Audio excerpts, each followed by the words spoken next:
Questão 116. São causas que levam à rejeição da petição inicial de improbidade administrativa, exceto: letra A, manifestamente inexistente o ato de improbidade imputado. Letra B, petição inicial inepta, a parte for manifestante ilegítima. O autor carecer de interesse processual não atendidas as prescrições dos artigos 106 e 321 do Código de Processo Civil. Letra C, não serem preenchidos requisitos injustificadamente como imputação do dolo, dentre outros previstos na Lei 8.429, de 20 de junho de 1992. E letra D, ausência de autoria justificada. Então, agora, pessoal, a partir desse momento, nós vamos estudar, o que pode levar à rejeição da petição inicial que o Ministério Público ele apresenta no sentido de processar alguém por improbidade administrativa. Daí, essas alternativas elas contêm essas rejeições, exceto uma delas. Qual deve ser a resposta? Se a gente der uma olhada no próximo slide, que é o de número 245, a gente vai encontrar que a resposta é letra D. A letra D diz: ausência de autoria justificada. Ora, justificada? Então, se é justificada, não cabe o juiz rejeitar a petição inicial de improbidade administrativa apresentada pelo Ministério Público, pois essa ausência de autoria, ou seja, o fato de o Ministério Público não exterir autoria, foi justificado. Ele motivou o porquê de ele ter feito isso. Portanto, a letra D está errada. O parágrafo 6º-B do artigo 17 diz: a petição inicial será rejeitada nos casos do artigo 330 da Lei 13.105, de 16 de março de 2015, que é o Código de Processo Civil, bem como quando não preenchidos os requisitos a que se refere os incisos 1 e 2 do parágrafo 6º desse artigo, ou ainda quando manifestamente inexistente o ato de improbidade imputado. Então é interessante, pessoal, dar uma olhada lá no artigo 330 do Código de Processo Civil, Vai que uma questão pergunta aí quais são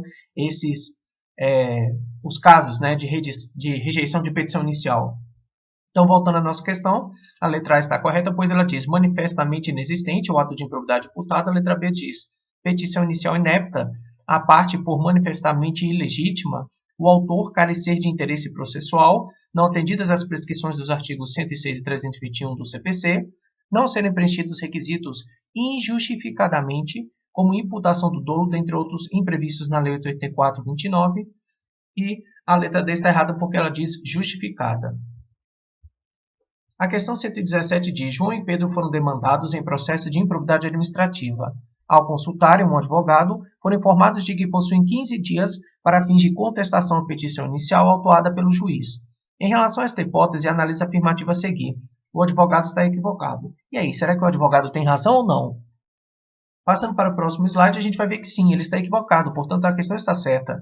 Diz assim o parágrafo 7º do artigo 17 da Lei de Probidade: se a petição inicial estiver em devida forma, o juiz mandará autuá-la. Ou seja, não é o juiz que vai autuar a petição inicial. Ele vai mandar que um subordinado faça isso. E também o juiz ordenará a citação dos requeridos para que a contestem no prazo comum de 30 dias. Então, o prazo comum é de 30 dias e não 15 dias, como informou o advogado. Iniciado o prazo de contagem na forma do artigo 231 do Código de Processo Civil. Se você for lá no Código de Processo Civil, no artigo 231, você vai ver que há diversas formas de contagem. Então, o prazo para contestar, quando a petição inicial do Ministério Público ela for aceita, for recebida pelo juiz, será de 30 dias e não 15 dias, como afirmou o advogado. Então, o advogado ele se equivocou. Avançando aqui para a questão de número 118, nós temos: embora a comunidade jurídica e a mídia, de modo geral, façam diversas críticas à nova redação da Lei de Improbidade, há um consenso quanto a uma mudança benéfica do novo texto.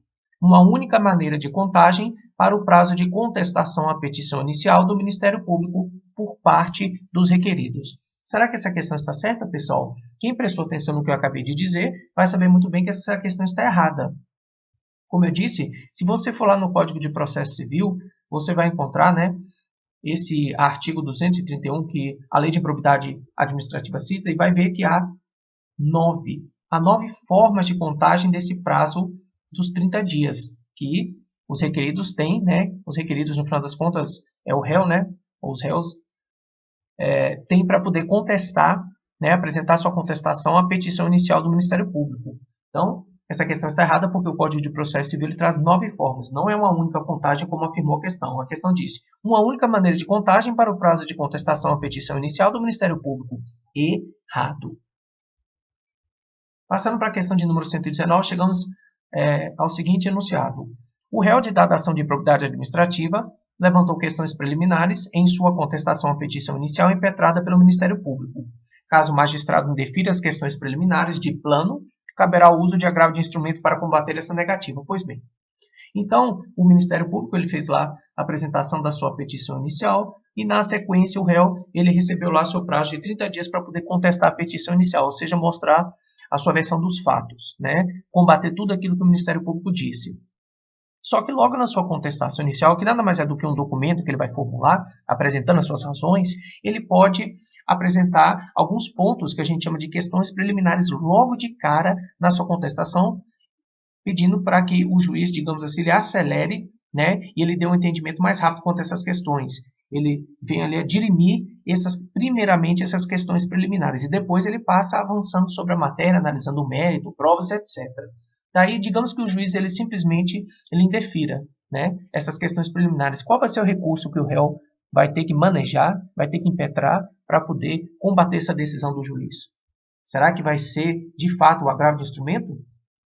Se a gente analisar o artigo 17, seu parágrafo 9º, sim, vamos ver que a lei de improbidade diz: da decisão que rejeitar questões preliminares suscitadas pelo réu em sua contestação, caberá agravo de instrumento. Inclusive, pessoal, já vimos sobre o agravo de instrumento anteriormente, né? Quando a gente estava estudando aqui, logo no começo a gente viu sobre essa questão do agravo de instrumento, que inclusive acho que uma questão citava de apelação, né? Do recurso, ele dava o nome de apelação e estava errada aquela questão. Então, mais uma vez, estamos vendo que o recurso a ser utilizado aqui em relação à improbidade administrativa é o agravo de instrumento. Avançando para a questão de número 120, temos: caso o Ministério Público e a parte requerida optem pela solução consensual, poderão requerer ao juiz a interrupção do prazo para a contestação da petição inicial do parquet, inicialmente fixado em 30 dias pelo prazo de 90 dias. Pois bem, o que acontece? Agora a gente vai entrar aqui num ponto muito importante sobre a improbidade, sobre a lei de improbidade administrativa. Primeiro a gente tem que lembrar qual que é a ordem, né, dos fatos. Como é que acontece? Ali a gente tem que lembrar em termos cronológicos o que acontece primeiro, o que vem depois. A gente viu que tudo começa com base em uma representação que é feita, por exemplo, ao Ministério Público, né? Ou até mesmo uma representação que é feita à autoridade administrativa competente, e depois a gente viu que no âmbito, por exemplo, de uma prefeitura, de uma empresa pública, uma sociedade de economia mista, a comissão processante pode avisar o Ministério Público. Então, o Ministério Público ele pode receber uma representação e de cara ele instaurar ali um inquérito civil, ou então o Ministério Público ele é avisado por um órgão administrativo e ele manda uma pessoa para acompanhar lá esse processo administrativo no âmbito da prefeitura, da fundação, da autarquia, e aí no final das contas ele vai ver também a questão das provas. Então, quando o Ministério Público ele inicia tudo, ele começa por meio de quê? Ele está sendo talvez provocado, né? Ou até mesmo ele toma ciência com base em alguma notícia, algo do tipo, mas depois da representação ele realiza o seu inquérito civil, ele colhe as provas e depois ele propõe uma petição inicial, né? Um processo junto a um juiz. E aí a gente sabe que depois disso você vai ter outras questões envolvidas e vai chegar aquele momento que o réu ele vai ter que apresentar sua contestação. Só que o Ministério Público, que é a parte que está acusando, e o réu, eles podem buscar uma solução consensual, eles podem buscar um acordo. E caso eles decidam buscar um acordo para pôr fim, né, àquela persecução civil, né, um acordo de não persecução civil que a gente já estudou anteriormente, o que vai acontecer? Eles podem requerer ao juiz uma dilação, uma extensão do prazo, né, que inicialmente a gente viu agora há pouco, que é de 30 dias. Mas será que vai ser pelo prazo de 90 dias? A gente vai descobrir que essa questão está errada. Por quê? Diz assim o parágrafo 10º do artigo 17. Havendo a possibilidade de solução consensual, poderão as partes requerer ao juiz a interrupção do prazo para contestação por prazo não superior a 90 dias. E a questão diz pelo prazo de 90 dias. Não é prazo fixo de 90 dias. né? Pode ser prazo de, por exemplo, em vez de 30 dias, pode virar 31, 32, 40, 50, 60, 70, 80, até o limite de 90. Não é pelo prazo de 90 dias, é por prazo não superior a 90 dias. Então a questão está errada.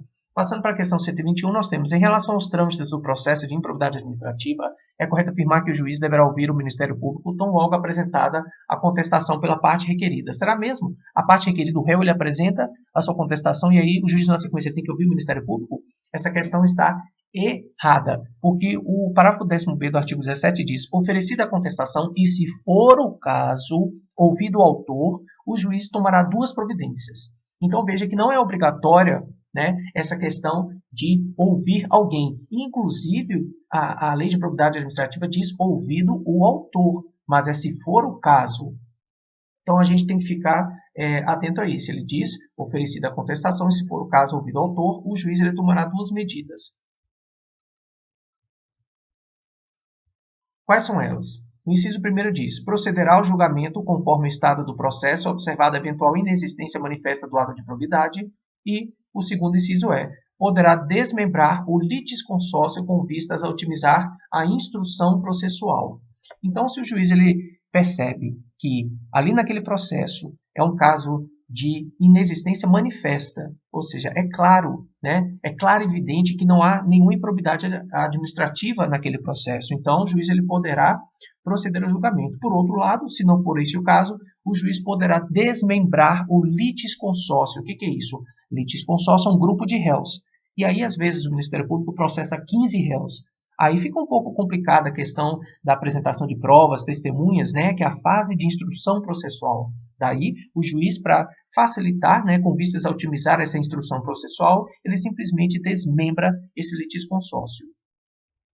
Avançando para a questão de número 122, nós temos: em relação aos trâmites do processo de improbidade administrativa, é correto afirmar que, tão logo oferecida a contestação, a petição inicial do Ministério Público, o juiz, ao observar a eventual inexistência manifesta do ato de improbidade, deverá julgar a demanda improcedente. Será que é isso mesmo, pessoal? A gente vai ver que a questão está correta. Por quê? A lei de improbidade diz: oferecida a contestação, se for o caso, ouvido o autor, o juiz procederá ao julgamento conforme o estado do processo, observada a eventual inexistência manifesta do ato de improbidade. Nesse caso, a lei ela é imperativa. Ela diz procederá, ou seja, não há escolha para o juiz caso ele perceba que é uma situação de inexistência manifesta do ato de improbidade.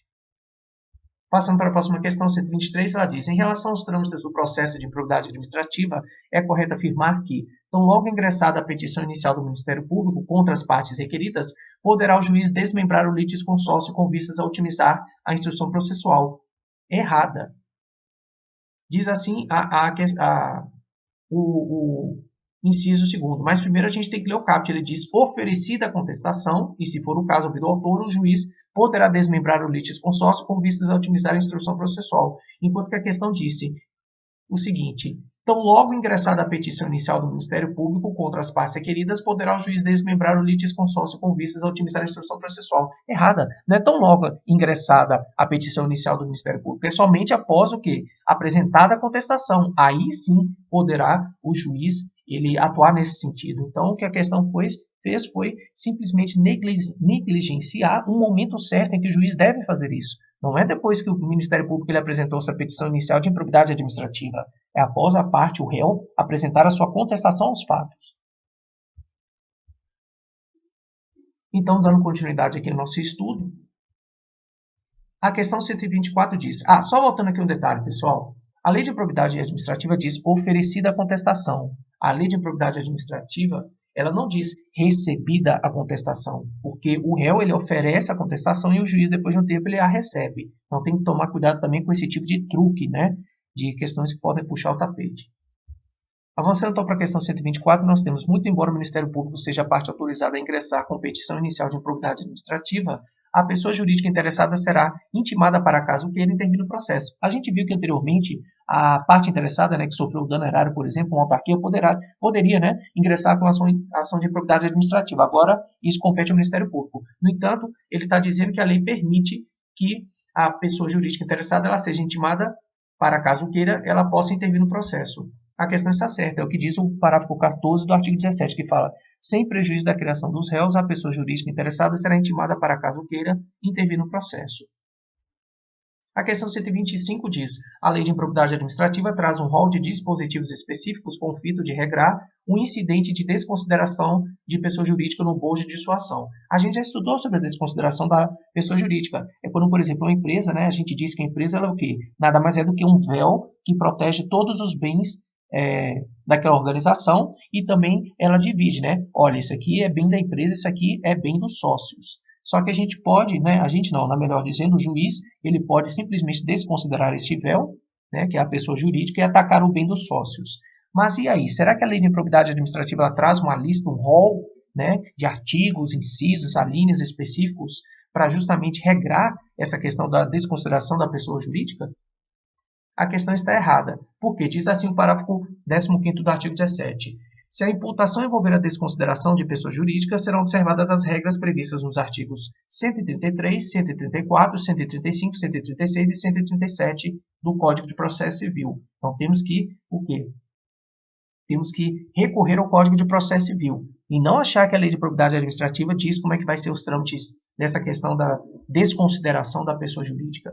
Avançando para a questão 126, temos a nova Lei de Improbidade Administrativa traz uma novidade em relação ao texto anterior. Se trata da possibilidade de aproveitamento de ato processual. Assim, o mencionado diploma, que é a Lei de Improbidade, inaugura a alternativa de, a qualquer tempo, em qualquer circunstância, se converter a ação de improbidade administrativa em ação civil pública. Anteriormente, a gente já estudou sobre essa questão, inclusive, a gente viu qual é a diferença entre a ação de improbidade administrativa e a ação civil pública, e a lei especifica que são ações totalmente diferentes, totalmente autônomas, distintas, e que cada um tem a sua função. Mas será que é cabível a gente converter a ação de improbidade administrativa em ação pública?